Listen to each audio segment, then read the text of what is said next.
কলকাতার নায়িকা মিমি চক্রবর্তী।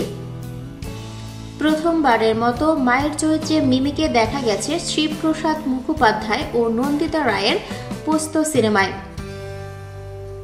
পোস্ত 12ই মে মুক্তি পেয়েছে।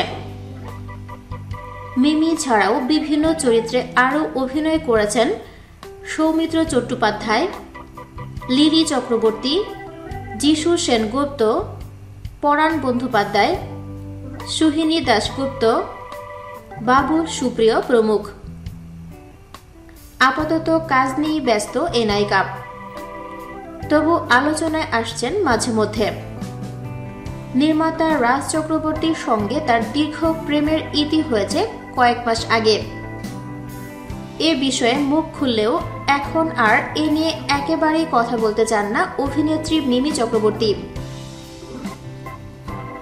তবে এটা নিয়ে বিস্তারিত না বললেও মিমির কথাবার্তায় বোঝাই যাচ্ছে রাজের সঙ্গে তার আগের সম্পর্ক নেই।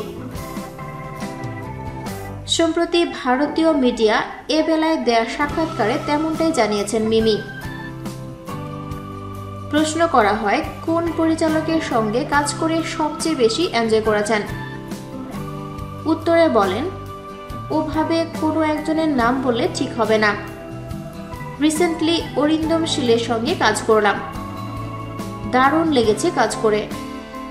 আসলে সকলের সঙ্গে কাজ করে খুব মজা পাই। রাজের সঙ্গে সম্পর্কে বিচ্ছেদ হয়েছে জানতে চাইলে মিমি বলেন, এটা নিয়ে গত 1 বছর ধরে এত লেখা হয়েছে, কথা হয়েছে যে আর বলার এনার্জি আমার নেই। সকলে তো সবই জানে। তাহলে এখন কাকে ডেট করছেন? No one, dating myself and that's the best phase of life জানান তিনি। এমনকি রাজের সঙ্গে ছবি নিয়ে কথা টথা হচ্ছে কিনা জানতে চাইলে উত্তরে মিমি বলেন, ছবি নিয়ে এখনই কোনো কথা হচ্ছে না, দেখা হলে কথা হয়। ভিডিওটি ভালো লাগলে লাইক প্রেস করুন এবং শেয়ার করে সবাইকে দেখার সুযোগ দিন। পরবর্তী আপলোড পেতে চ্যানেলটি সাবস্ক্রাইব করে আমাদের সাথে থাকুন। ধন্যবাদ।